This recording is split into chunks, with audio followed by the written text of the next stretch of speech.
What's going on, everyone? InfamousXCIV here, back with another New Game Plus Let's Play Dark Souls episode. I believe this is number 4 now of our New Game Plus Let's Play series. I do want to make a disclaimer before I get into too much of anything.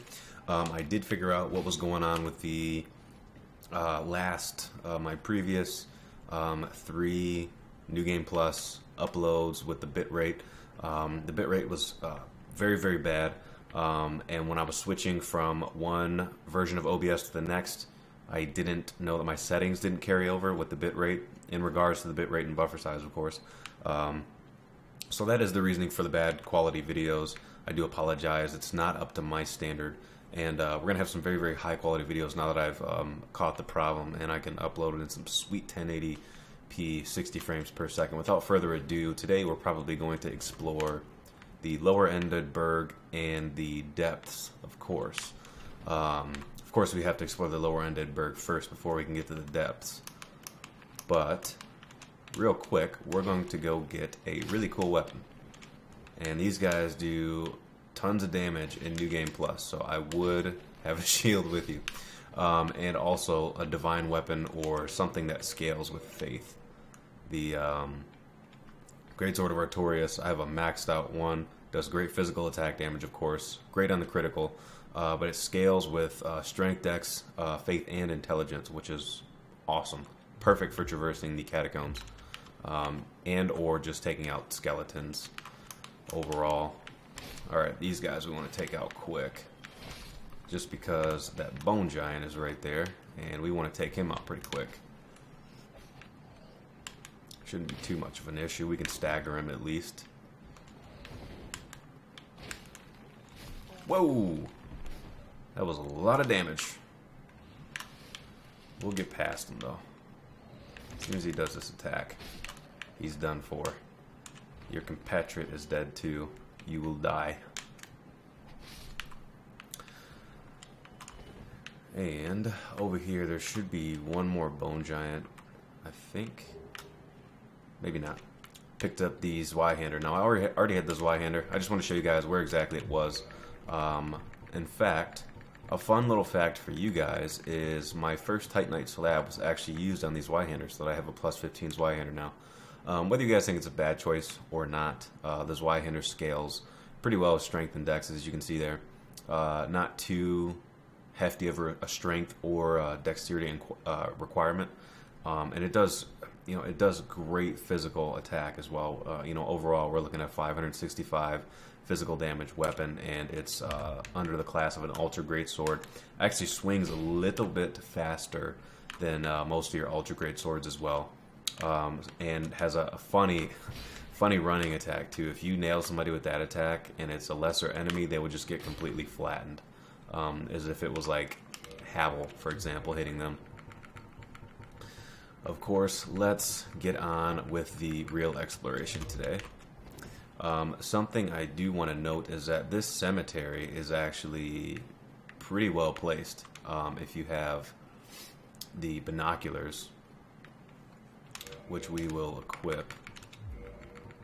Let's see, where are our binoculars? Here we are. If you have the binoculars, you can just take a look out and you have a fantastic view of... I believe this is parts of this is obviously the lower undead burg. Parts of this might actually be Blytown as well. When we get down to Blytown, I will actually show you guys. Blytown isn't underground as it seems. It's just kind of very low. It seems underground, as low as the elevation is.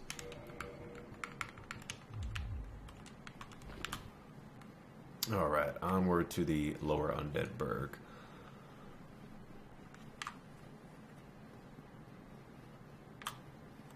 And we may hear something when we get into this area. Maybe, maybe not. We didn't hear it. I will explain what I'm talking about later on, guys. I promise. I'm not crazy.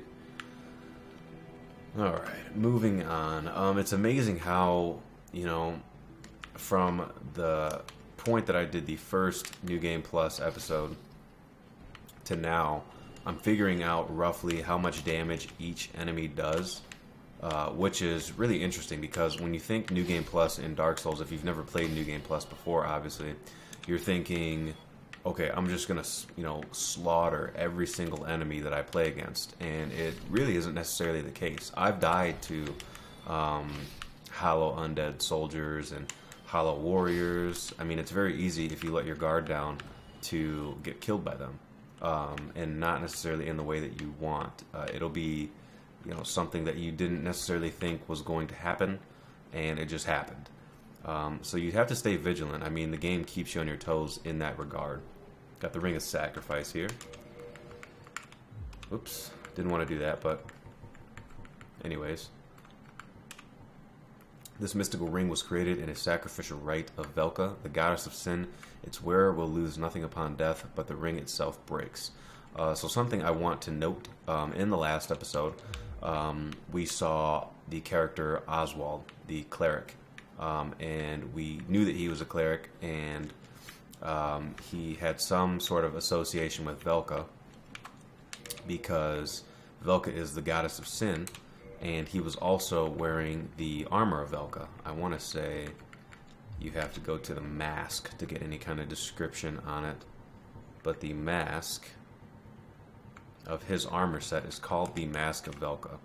I don't think I read the description of this as well. Mask worn by pardoners serving Velka, the goddess of sin. So we can assume, of course, because this mask is worn by Oswald, that Oswald is a pardoner. And he is also a cleric, of course.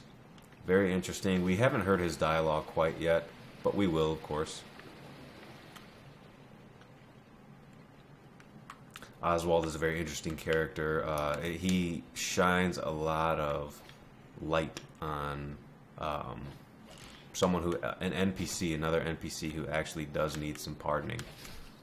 Whereas most people who interact with Oswald, if you're not paying close enough attention, you can think that he is strictly for pardoning other players in the game. I know this area is a little bit mundane. We've been through here a couple times, but bear with me, guys. We're almost to the part that we need to be. Just about. This was one of the areas that I actually almost died in New Game Plus to these guys, simply because that sniper's there, and then you have 3 of these soldiers as well. Warriors, excuse me. 3 of the undead warriors. That would be the proper description of them. We'll let them shoot. We'll take him out. Beautiful. Alright. And we do have this shortcut, of course. Very easy shortcut. Shortcuts are very necessary in this game. They're super convenient for later on in the game, when you get so far apart that it's just not even very practical to run from a particular area. Oh, gosh. The Hellkite Drake, he never fails.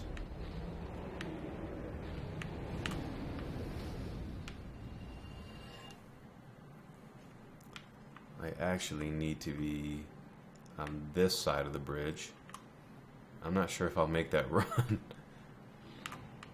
So what I'm going to do is I'm going to wait for him to come down, and then I'm going to run.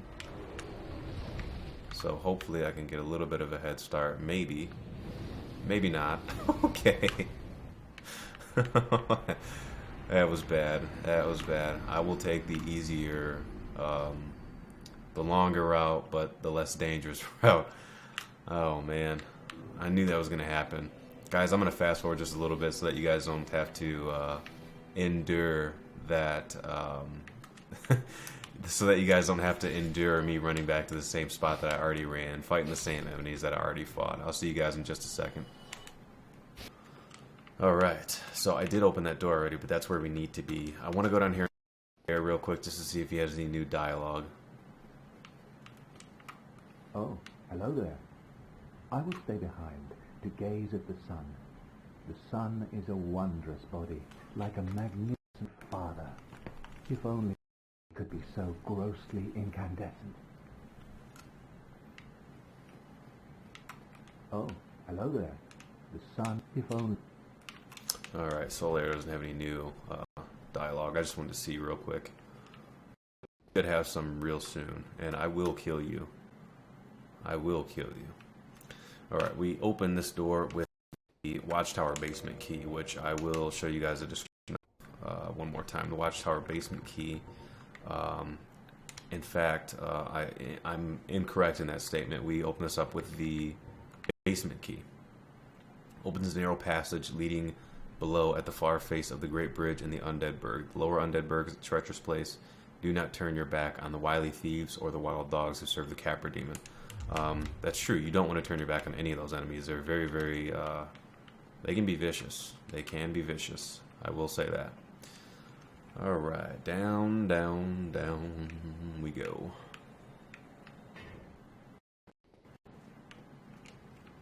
Alright. And the first thing you want to do is run up these stairs and unlock the shortcut, which I have already done. Whoa. I hear something.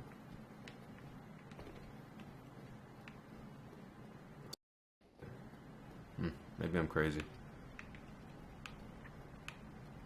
I don't know. Thought I heard something. But run up those stairs and then unlock the shortcut, of course. I'm going to... Actually, I'm going to stay with the Quelaag's Fury Sword. It's a very, very, quick and easy attack. Oh, apparently not in this area. Come up here so we can have some space. Booyah! So just a quick swipe from the Fury Sword. That's why I would rather have this than the Great Sword of Artorias when it comes to the dogs at the least.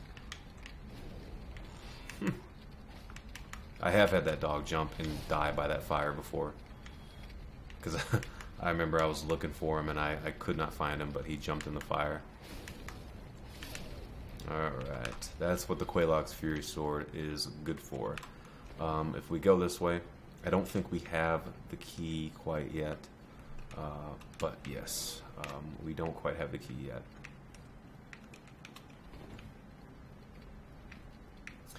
But this is indeed a treacherous place. We have the thieves. I like to call them the ninjas, because they are ninjas. They are enemies too. They can do that crazy damage. They can par you, which is this is their parrying position. They can backstab. They can throw knives that we just saw. Alright. Oh boy. Not a good situation. That's the problem, is they knock you off balance, and then they can also throw knives at you when you try to back up and heal. Oh boy. I didn't have the Estus flask down. That was not a good situation.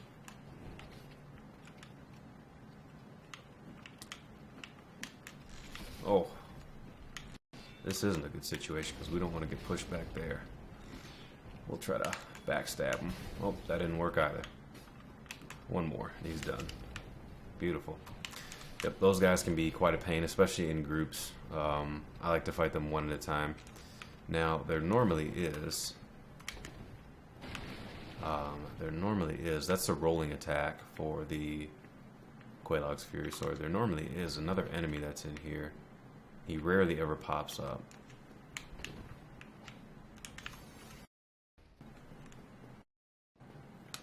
But he's like a little spider-like enemy. But you have to stay vigilant down here just because this is not a very nice place to be. Just because I'm curious. That's his first problem. He's down here with a halberd. Oh. Dogs out of nowhere.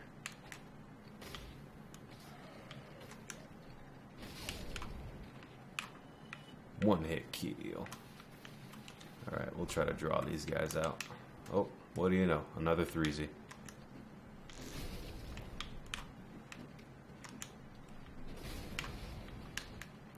And that's another thing. They can Estus, which makes them dangerous. Oh boy. Not a good situation. A very bad situation.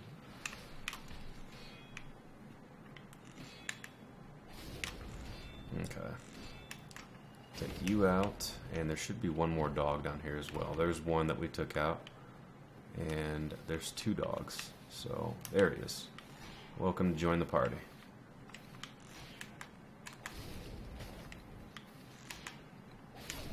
Okay guys, I do apologize. I did some exploration already. Normally we can walk through this door and this corpse is pillageable.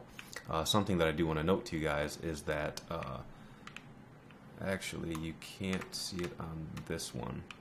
I was thinking this is the corpse. These thieves down here have actually been speculated as being women. Not necessarily men, but women. And there's another evidence to that as well. I did say that I did some exploring down here, but if we go back this way, you guys did see that there was an alleyway back there. I won't go back there because there's a bunch of dreglings with torches, and we won't have to deal with that considering I've already picked up the treasure. But back off to our right there, we'll see if we can just try to zoom in on it since we have the binoculars equipped.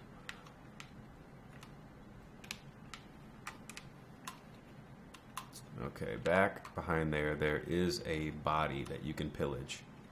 On that body is a twin humanity, and something that we see as a recurring theme, except for one body in Lost Izalith, is the bodies that have the twin humanities appear to be women.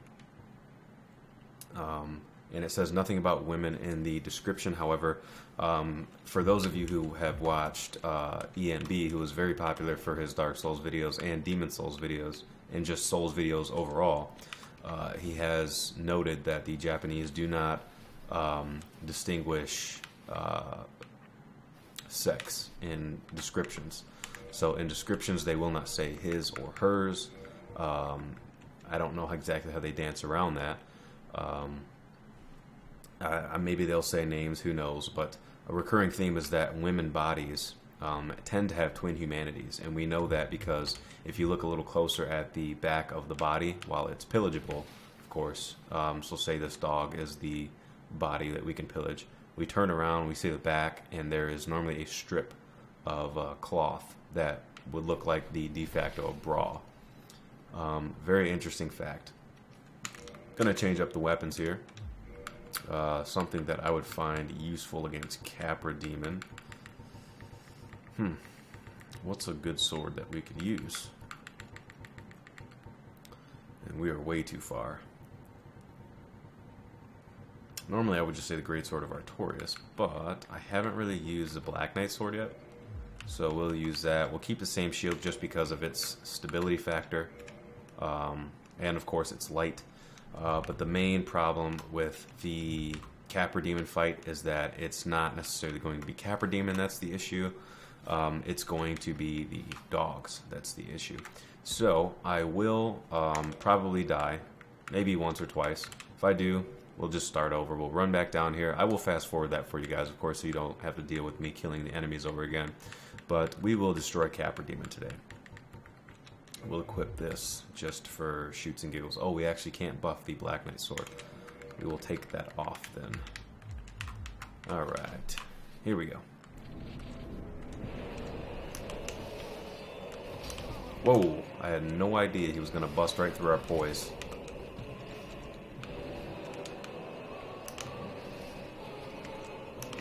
Alright. So the first thing we want to do is take out the dogs. Of course. They can be quite the pain. Fair enough. And Capra can hit us through these stairs, which is totally unfair. Alright, and then I will show you guys exactly how I like to fight Capra.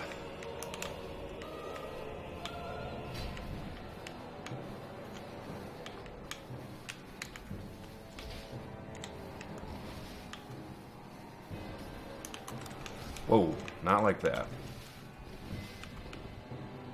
So just utilizing these stairs to create distance. He will come up the stairs and he will do a jumping attack at you. And he will also fall down here and do a jumping attack too, so you don't want to get caught by that. We'll have our shield up just in case.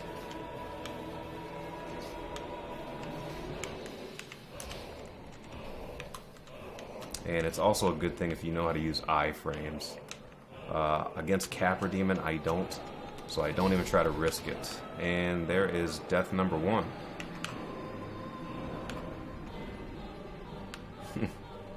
Capra Demon's one of the harder demons earlier on in the game, even for someone in New Game Plus, because he does do an increased amount of damage. and you have to fight him in a little tiny space. So I will use the shortcut to get back down there. However, you guys won't have to see that. I'm going to fast forward back to Capra Demon, guys.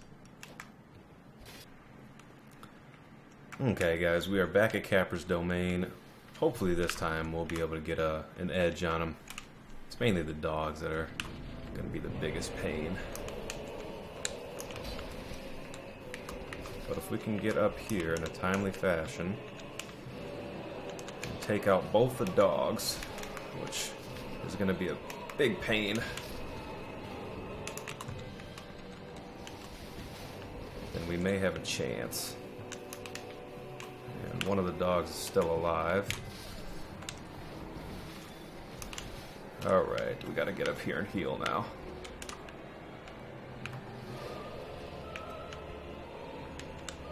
Oh, he still got us. No! Oh! That is not good.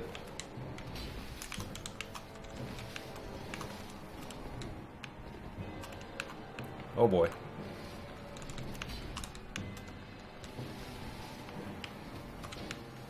Alright, come on, Capra.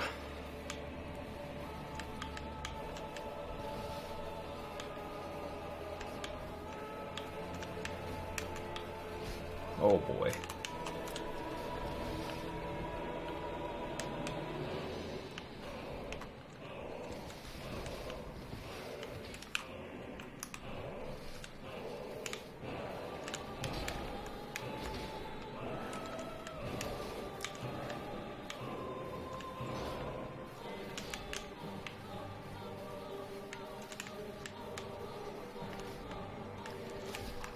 Oh, jeez. That was just bad timing.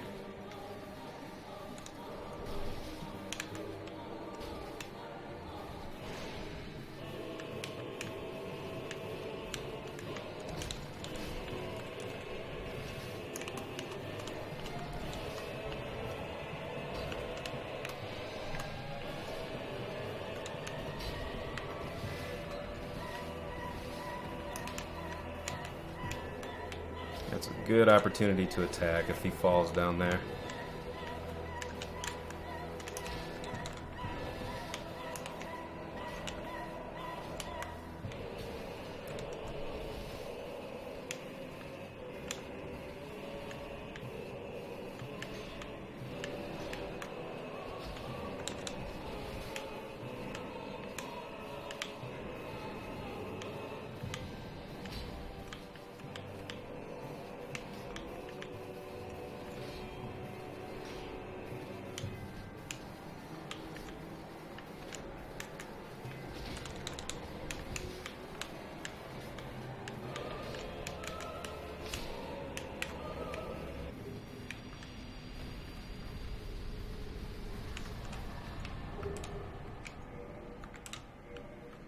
Sweet.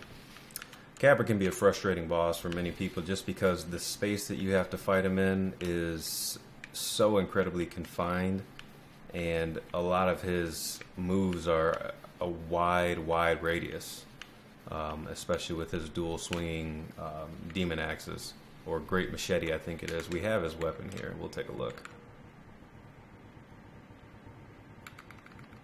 Is the demon great machete.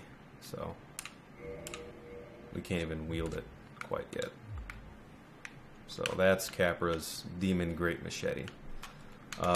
His attacks can take up such a wide radius, and especially his jumping attacks. They cover so much area in such a little space that we have to fight him in. On top of that, you have the two dogs that are, quite frankly, one of the most annoying enemies in the game, if you ask me. But you gotta fight Capra in order to progress in the game because he has a very important key we picked up, the key to the depths. I'll give you guys the description on that. Key to the depths. Key opening the door from the lower undead burg to the depths. Those banished from the undead burg eke out their existence in the depths. A damp layer with no trace of sunlight. Nearly half of the depths form a perilous flooded labyrinth. Which is true. The depths is a very watery place. But yeah, and especially the run back to Capra can be one of the most frustrating parts. especially since you got to kill a bunch of peon enemies. And this is anytime you see one of the enemies that you know can clearly see you, you can assume that he's not the only one. And he's not. Not today.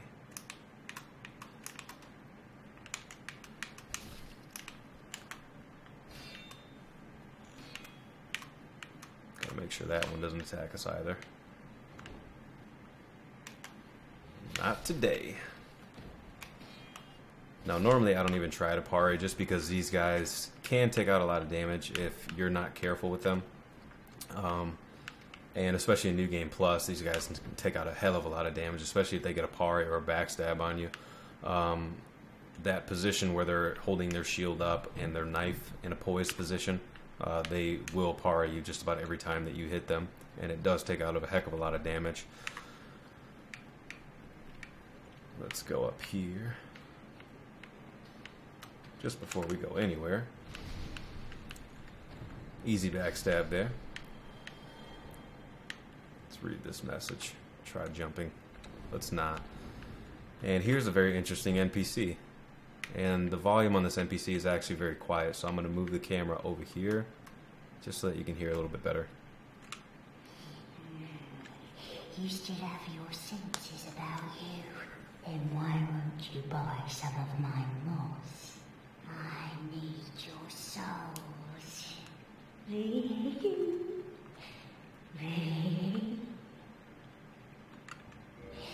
This is a wonderful place, don't you think? We have water, moss, moisture, these nice iron bars. I like it here, I really do. Nothing good ever happened to me in life, but now that I'm undead, I've never been happier. You've come to this land at a bad time. There are nothing but hollows in these parts. Save for me, of course. You're undead too, aren't you? You be careful then. So, very interesting NPC. She says that she likes it here, and she sells a lot of interesting stuff too. You know, the alluring skull, which you guys didn't see because I didn't pick it up. I do apologize about that. But it is when we initially see the boar, the first boar, and then we run past the boar, jump off the bridge through the gate to keep the shortcut open. I believe it was in the last episode that we did that. You pick up a alluring skull on the top bridge. That's the first instance in when you'll see it. And that's for this reason I didn't pick it up, because you can buy the alluring skull right here. And also charcoal pine resin, which is it applies the same kind of effect that gold pine resin does, but it's the fire effect. So you can buff weapons. Of course, I don't use too much charcoal pine or gold pine later on in the game, just because most of the weapons you get that are of a very high level, for example, our Black Knight sword in our hand right now, you cannot buff with this kind of resin, but it's always useful to have. And Transient Curse. I will pick this up and I'll show you guys probably in the next episode exactly why that's important. And of course she sells Humanity and the Purging Stone as well, which probably will come in handy later on in the game. But as for right now, I think all of this other stuff is going to be useless to us as of right now. And she sells pretty cool arrows too. Your standard arrows, your standard bolts, and then poison arrows. And fire arrows as well. One of the few NPCs that does sell that. Come again, if you please. Something interesting to note is that NPC actually does kind of sound like Moaning Myrtle from Harry Potter. She was the ghost in the bathroom that was like terrorizing all the students that went in there. Just her intonation and tone of voice. We're going to unlock this shortcut here. And I didn't pick up this treasure, but I will show you guys exactly what it is.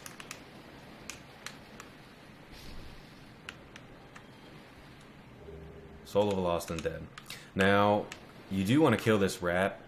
Just about every time you walk in here, it takes, a second to walk in here from the Firelink Shrine to go kill this rat. And the reason you want to kill that rat is because that rat can sometimes drop humanity. And something interesting to note as well is,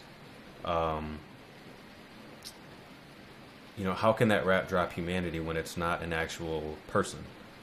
You know, it was never a human, and some speculation on that is that the rat, because it's munching on the body, that corpse that it is munching, that corpse that we just pillaged, that's what gives the rat humanity. So that's the reason some rats can actually drop humanity.